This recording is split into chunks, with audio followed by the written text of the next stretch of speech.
Right.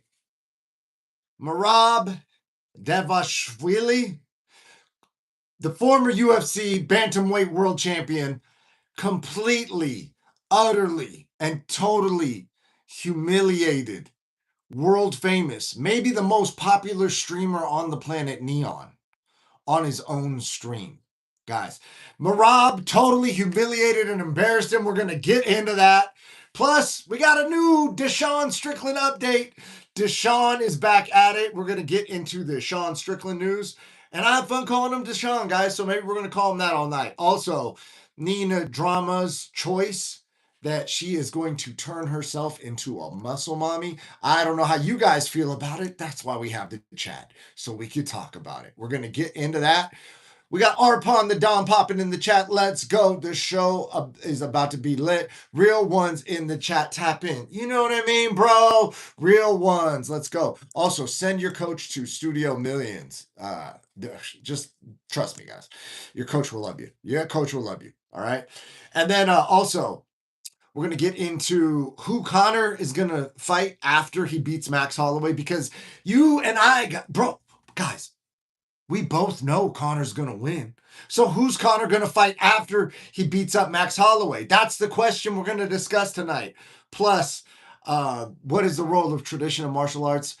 My teammate, Coach Juan, he just got promoted to black belt in Bang Muay Thai under Dwayne Bang Ludwig Boss Rutan.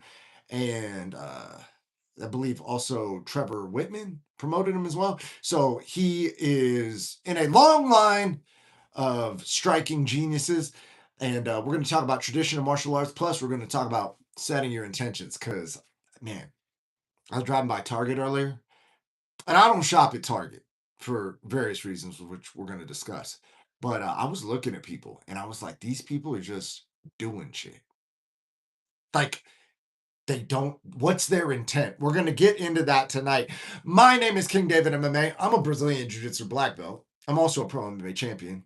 And I coach and I train at the greatest gym on the planet, Extreme Couture. And that's not me saying that. That's just what the MMA community has voted on multiple times, that it's the best gym on the planet.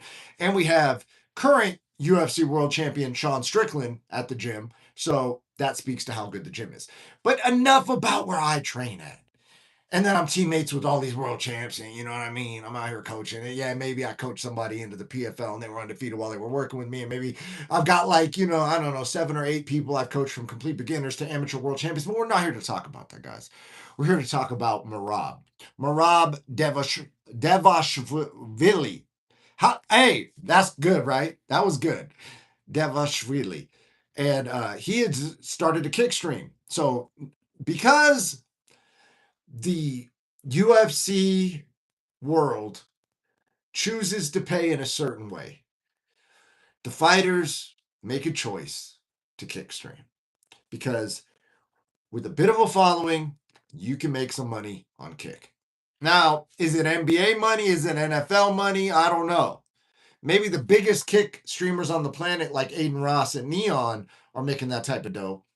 But for, let's say, Adrian Broner, I believe he's pulling in about 100K a month at this point. So when you see AB, he's making like 100 G's a month, which, hey, for most people, that's great. For a 4-time world champion in boxing, are we at that point now, guys? I guess we are. So Merab, who is literally fighting for the belt that he used to have in the UFC, is now man-on-man jacuzziing with N3ON. They're having a good time. They're enjoying the bubbles together. All seems to be going well in this group of men enjoying warm water and each other's company. What's better than that, guys? No chicks allowed. You know what I'm saying? Boys only. Okay? So they're being bros being bros. And then Merab says this. He goes, hey, guys, I love chat. I love you. I'm getting off my chat. We're still on the other chat, and he's pointing at N3ON, and he doesn't remember N3ON's name. And N3ON catches on, and N3ON's like, bro, like, you forgot my name? And he's hoping Merab's like, no, bro, I'm just fucking with you, bro. N3ON, obviously. So he goes, you forgot my name? And Merab's like, Sorry, bro. Sorry, bro. Sorry, bro. He's like, bro, we've been hanging out all day. You forgot my name? You don't know my name? Merab doesn't even know the dude's name. So this is what's going on. Hey, Merab, you want to get some extra money? Kickstream. Merab's like, okay. So now he's got a team that's setting up the Kickstream for him. Merab was at Brand Risk on his first Kickstream. I was at Brand Risk. And then if you watch Merab's first stream, you'll see Coach Eric trying to sweat me. Merab sticks up for me. Now I'm getting pressed at Brand Risk by an aspiring kick streamer named Captain Eric, who's a 23-time world championship coach. And now he's kick stream. That's the state of MMA, guys, is everybody's getting a kick stream. So now instead of being paid like the greatest fighters on earth or the greatest coaches on earth, everybody's got a side hustle, man. We're out here YouTube streaming, we're out here kick streaming, we're doing this fucking thing, guys. You know what I mean? Hey, man, we're trying to get our ad spend, our ad revenue up, and like, you get what I'm saying? So that's kind of crazy, right? We're in a wild sport. There's several things that are wild about the sport. But before we get into that, because I got some thoughts and I want to see how you guys feel about it. Merab literally forgot the dude's name. Merab's team hooked it up. Neon popped up. Hey, they're hanging out, whatever. Merab's doing what? Oh, we're going to go right on my couch, on the scooter couch. Oh, it's all good. We're going to get in the man-on-man jacuzzi together. Hey, fun time with the boys. All good. Doesn't even know the dude's name. So Neon is trying to clip farm Merab because let's be real about what they're doing. Neon's trying to get content, so he's hanging out with UFC world champions and he's associating himself with greatness. But greatness didn't recognize him, guys. Greatness didn't even know. He's clip farming him back. He's like, hey, man, yeah, dude, run me up on your platform, Neon, or whatever your name is. Hey, stranger whose name I don't know, I heard you have a lot of viewers. So, yeah, run my channel up on your channel. Get me a bunch of followers so I can make more money, bro. Appreciate you. Oh, and what was your name? I forgot. So, anyways, that moment, that was pretty rough. So I hope Neon recovers from it. I want good things for Neon. When I met Neon at Brand Risk, he was super sweet and he seemed super, super genuine. So he was one of the people going to Brand Risk that I thought I wouldn't like. Because I don't really like watching him and Armin stream. And now in hindsight, it might be just the way they interact with each other. Because when I interacted with Neon, he was super chill, super cool. And he seemed like an actual real human being, where sometimes you interact with someone who's got celebrity and they seem like they're not the most genuine. But Neon seemed like cool as fuck. So hope he recovers. Hope Merab learns his name. And I hope they stream again in the future. Maybe they can invite some women over so the jacuzzi's not a bunch of fucking meatball soup. You know what I'm saying? Let's hope they can do that, man.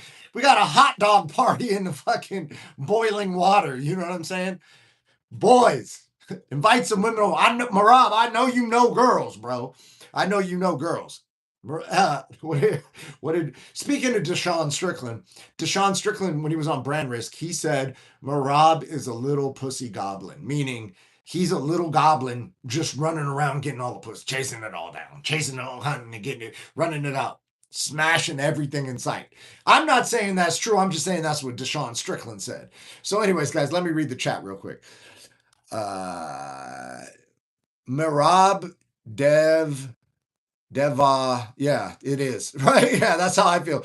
Merab Devashvili. Me, Rob, should be fine. You know, those streamers love all men jacuzzis. Bro, could they have not? You know what I mean? I mean, they like, let's be real. They both know Nina drama. She could have came over. Her dude could have filmed it. It could have been a whole thing. The internet would have went wild.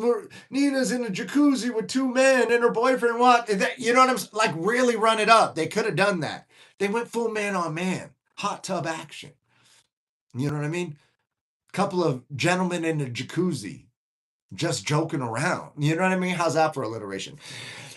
Kick streamers trying to press the real one. Bro, dude. No, so Eric has coached Henry Cejudo multiple times, as Henry Cejudo is a world champion. But Eric and I have never met. So he pulls up, and I'm like pulling guard on concrete on Merab, clip farming for Merab's first kick stream, like playing around. Like, oh, you wouldn't pull guard in a street fight, so I pull guard on him in a street fight. And then Merab's playing around like he doesn't want to be in my guard. And then he goes to throw me, right? And I don't realize the mics are picking this up. And I'm like, bro, throw me. I know how to land. So Merab throws me on the concrete and I break fall because I know how to land, right? Anyway, that got picked up on the stream. Whatever. Right? I'm trying to help my boy out, right? And then Coach Eric, who may or may not have been tipsy, pulls up and now he's like, Merab, are you cool, bro? Blah, blah, blah. And he's like talking to me because earlier in the night, we were with him and Merab. It was me, the owner of Fight Circus, Nick Diaz. And I was like, yeah, man, these streamers don't know because if they go press one of these guys, it might not go as well for them as they think. It might not just be clip farming. It might be a bad night. So then he's like, bro, you were the one saying that nobody should press these guys. He doesn't know I've trained 100 rounds with Merab, that I got history with Merab, that I troll Merab after training with it. You know what I mean?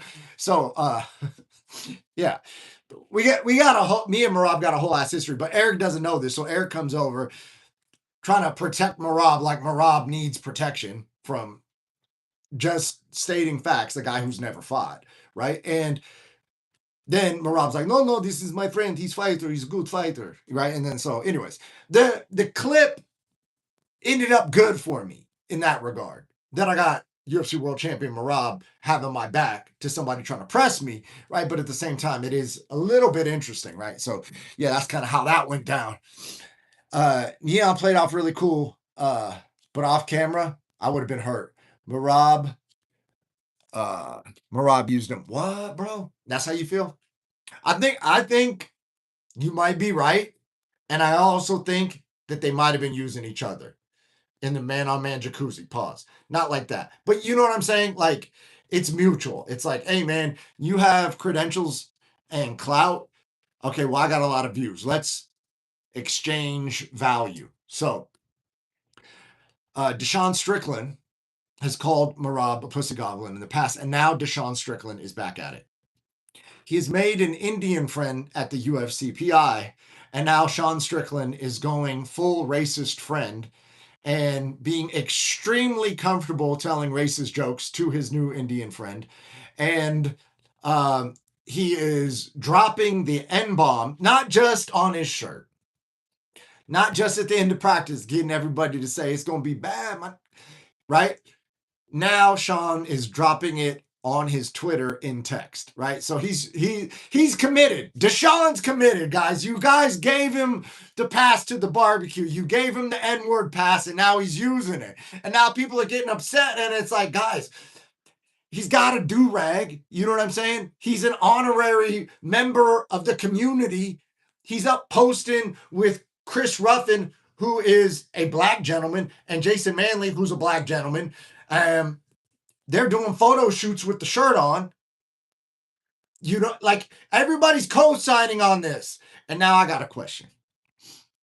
Is the Indian community going to hop on board with the Deshaun Strickland character, or are they going to disown Deshaun for his stereotypical comments, right? I don't know. I don't even know what the right answer is. What level of racism is tolerated between two strangers who've grappled a couple rounds? Is it a way of bonding? Or is it, you know what I'm saying? Like, at what point, like, so I'm in some group chats with some people who are, let's say, one of them is mixed black and white. And, okay, like, he might be the most racist dude in the group chat. You know what I'm saying? Like, yeah, so that it's one thing in an Xbox lobby or whatever, or in a group chat, or in the gym when everybody's been teammates for years or something, right? But like, this dude's brand new to the team and they're already talking crazy shit. So Deshaun went at him, and Deshaun also said that he had good jiu-jitsu. So shout out to Deshaun Strickland for not only breaking him down, but building him back up. Speaking of kick streamers and people who have social media presences, and could have made the hot tub a lot less gay. Nina Drama. Nina freaking Drama, guys. She is posting pictures on X and videos, and I hope Nina's doing okay. I mean this. I'm not trolling. I'm not being sarcastic. I think the comments might have gotten to her a little bit. And I hope she rides this wave and gets over it. But she's posting what some would say are thirst traps. But the captions seem to be at the comment section, like not bad for almost 40, or like whatever the other one was, like muscle mommy incoming or something like that. So here's the question.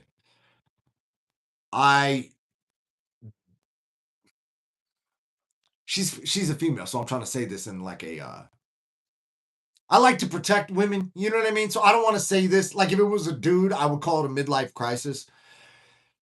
But is Nina reacting to the comments too hard? And is she going to turn into a muscle mommy? Like, is she going to really like, is this her like villain arc? You know what I'm saying? Like, this is her lore now. The comment section popped off on her, and now she's going to fucking blast the comments, and she's gonna go in and she's gonna talk shit. She's gonna say, I'd never fucking date you, and you fucking losers. And now she's just gonna be lifting weights, and like the comments should have been nicer to me. You know what I mean? And she's just gonna be fucking bench pressing. You know how chicks put like tens on there and fucking bench press and all that shit. Is that what's happening now? Are we seeing Nina drama villain arc? Is this the lore, guys? Did the comments get to her? Is she gonna go full fucking muscle mommy status? I'm here for it. I'm fucking here for it. Now, I hope she's all right mentally, and I hope that it's a positive thing if she's lifting weights. And it's fun. It's fun to play around about it, right? But like, I genuinely hope she's cool mentally. And if this is the motivation to get her to be the muscle mommy that she wants to be, and she genuinely wants to be that, then who are we not to support her, guys? So you might be getting a new Nina drama soon, guys. You might be getting buff, peptided out, Moggin, muscle mommy Nina drama. Let me check the chat real quick. Nina played, that is a fair way to see it. Nina drama, midlife crisis. Bro, yeah. So I think what it is, man, is that she probably really genuinely means well. Like, she's really like, I'm going to say something funny. I'm going to talk to these fighters about aliens, and I'm going to be like, fit for my age, and it's going to be really positive, and everybody's, and Doc, have you met the internet? The comment section is not going to respond positively to that type of thing. So the comments, I believe that they might be getting to her. I hope I'm wrong about that. I genuinely hope that's not the case. I hope she's just lifting weights and shit just because she wants to, from like a healthy place. So, speaking of people who are in a healthy place, see today's mission, right? Because every time I stream, I try and set myself like a little goal. Was to segue. So, speaking of people who are in a positive, healthy place, Conor McGregor will beat Max. You see what I'm saying? You see how I just fucking streamlined that right in there? That's called a segue, y'all. So Conor will beat Max Holloway. And then who's he gonna fight? Right now, if you had to ask me, and I'm on 4 energy drinks and 4 of these, that's 120. We're like 7 something in caffeine today. Oh, and somebody messaged me. They want to sponsor me. They have a caffeine product. I'm open to trying it. But I'm particular. So if you guys see me promoting a caffeine product soon, know that I'm getting paid. And if you see me stop promoting it, maybe don't listen to anything I said while I was promoting it, because I was getting paid to try it out, right? So if I don't continue to promote it, that's probably because I'm very particular, guys. I'm very particular. Like, this is a caffeine product, but it's got 0 calories. It's sweetened with stevia. I like stevia. Some people don't fuck with stevia, but I feel it's important to disclaim that, right? Like, hey, this has stevia in it. So if you don't fuck with that, it's not for you. Even though I find it delicious, It's got caramel color. Now, is that the best thing for you? Maybe not, but it's delicious to me. So I'm taking it as it is, as like it tastes great. It's got 0 calories, you know, a little bit of caffeine, right? Like, so I'm taking it as like a whole. I'm not breaking it down to any individual part, right? So I'm a bit bourgeois. I tend not to like artificial sweeteners. Now, this caffeine product that wants to sponsor me does have a little bit of an artificial sweetener in it. So I'm morally torn, guys. I don't know, because you guys might like artificial sweeteners. You might really rock with it. So what I'm going to do is this. This is how I've overcome this moral dilemma. And we're going to get into Connor's next opponent in 2 seconds. What I'm going to do is, on a short-term basis, I'm going to try the product. I'm going to give you my honest feedback about the taste and the clarity of the caffeine. Like, is it actually getting me lit? Now, I'm probably not going to continue to use the product ongoing forever, even if it's delicious, because I don't fuck with artificial sweeteners. But if you see me stop promoting it, then that probably means that I don't really like the taste of the shit, right? Or it doesn't get me lit. So just know that's how I get down. I don't want to promote anything, and I'd rather take less money, and that's being serious. I don't want, dude, if you guys, I could be making dough right now, but I'm like hard-headed. I'm not fucking with it. If I don't fuck with it, I'm not fucking with it, right? So in this case, I'm going to accept some money to publicly try the product. I'm going to let you guys know what's up. Already know it's got artificial sweeteners, so I'm not going to use it for a long-term use. I'm just going to let you know how it tastes. All right? That's my commitment to you, to myself, to God and the universe above. All right, and speaking of Max Holloway and Conor McGregor, so Conor's going to beat Max. We all know that. We all agree. That's obvious. That's obvious. To anybody who knows anything about fighting, Conor's obviously going to beat Max Holloway. No problem, right? He beat him before. He'll beat him again. And right now, if you had to ask me, it's going to be Conor versus Justin Gaethje for the 155-pound title. Gaethje should ride off into the sunset. There's no way to top UFC White House. And you're like, well, what if he beats Conor on top of that? Well, listen, sometimes it's better to not know, to leave the public wanting more, right? Because if Justin Gaethje goes and gets hit with a fucking left hand and KO'd against Conor McGregor, it won't erase what he did at the White House, but it'll frame what he did at the White House as like, oh, that was a cool moment, but then he lost to Conor. Like, that's always going to be attached to it. But if he bounces right now, it's like, dude, he came back from the Max Holloway loss, beat Paddy Pimblett, and then fucking won against the undefeatable, invincible Ilia Topuria, and then backflipped at the fucking White House. Like, what could possibly be cooler? What's a better way to end the story? If you were writing the movie, what's better than that? But guess what? That's why Justin's where he's at, because he risks it. So he'll risk it against Conor. I don't want to see Armin fight for the belt, personally. He can keep kick streaming and doing RAF. Good. I think that's his lane. I think that's what he should do.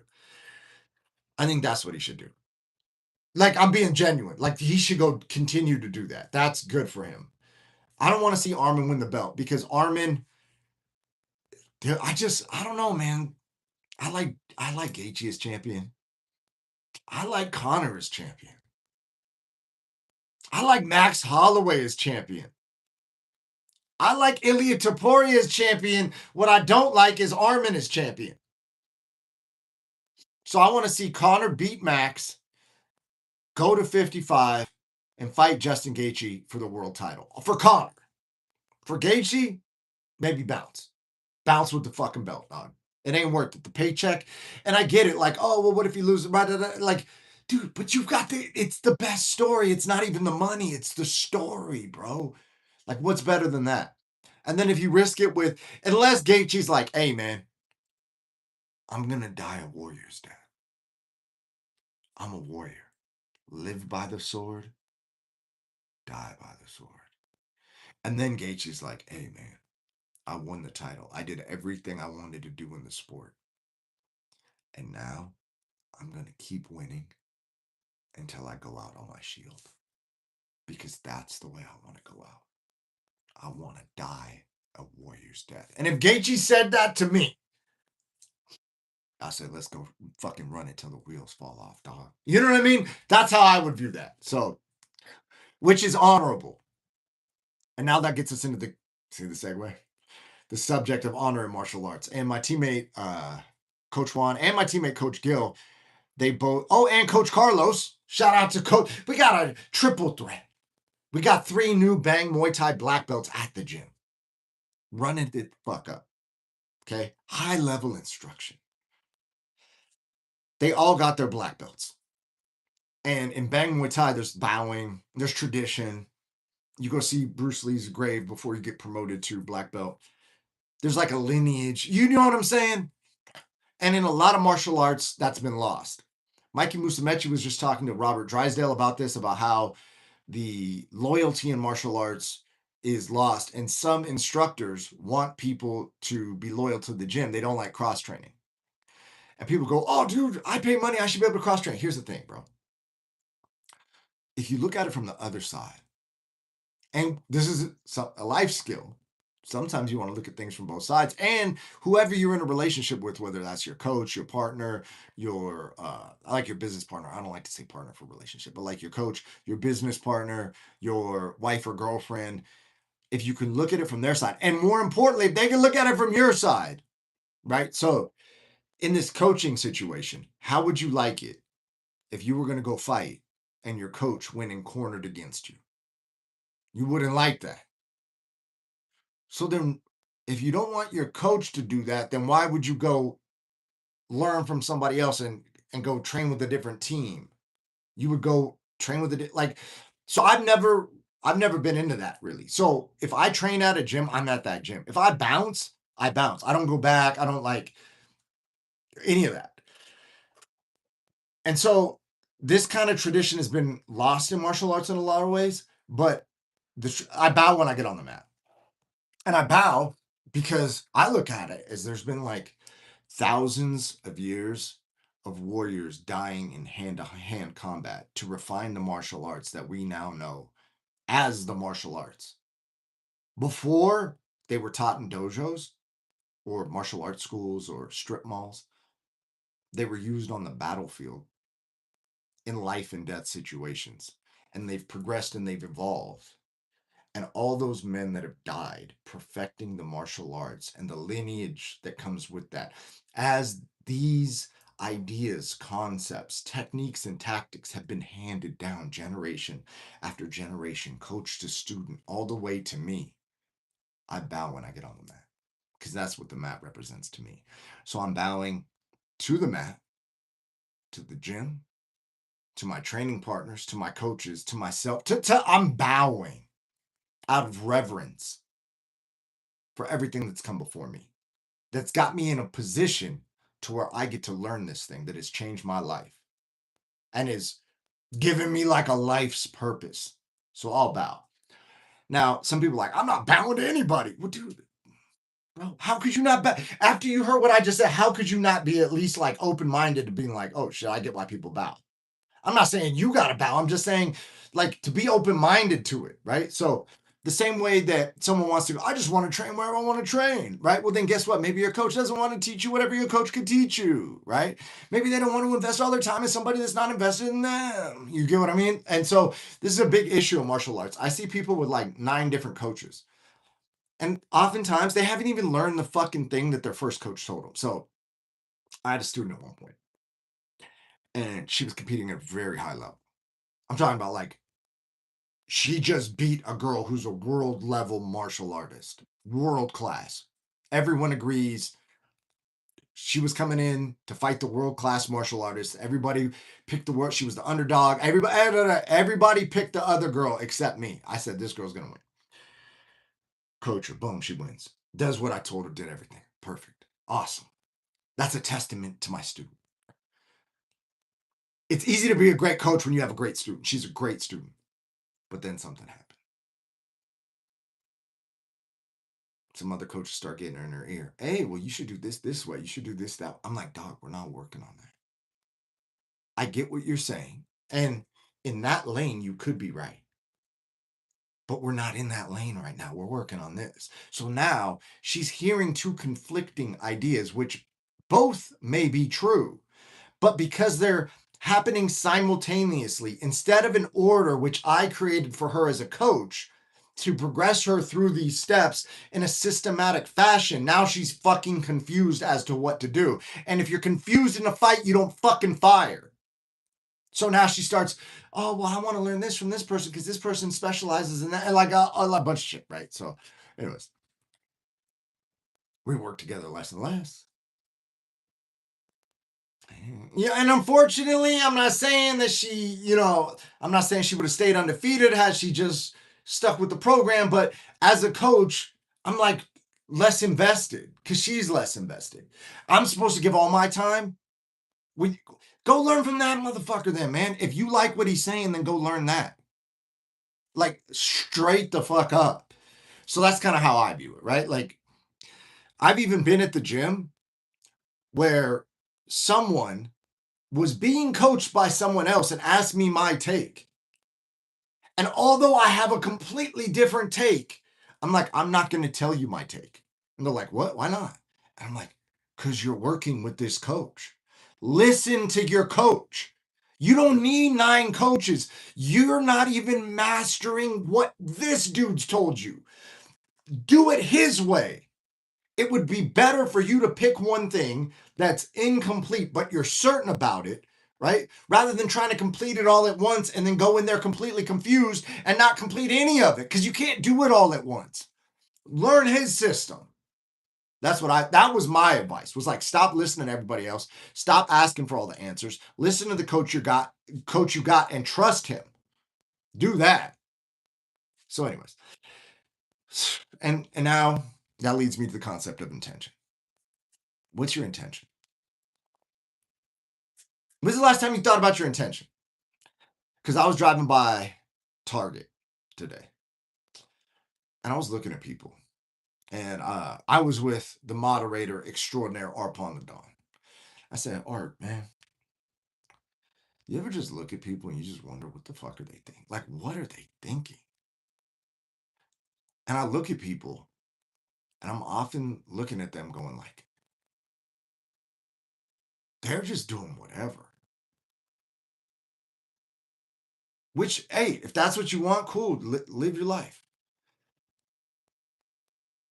I like to live my life with intention. So what is my intention? What is your intention? Like, when's the last time you said, this is my intention? This is why I'm doing this because I intend to do this. And then that's going to do that because my bigger intention is to do this. Like, what is the intention? And I know I keep saying intention, right? But like, if your actions are not based in intention, then they're unintentional. You get what I'm like? Now you're just bouncing off shit in life. Like, oh shit, how'd I end up here? Oh, why'd this thing happen? What fuck? I can't believe that. Oh my gosh. Now I'm fucking stressed out. Now how did I get here? Well, dog, you got there because you were acting unintentionally, without intention. So I believe borderline over everything. Intention supersedes everything. What's your intention? And sometimes you got to reevaluate.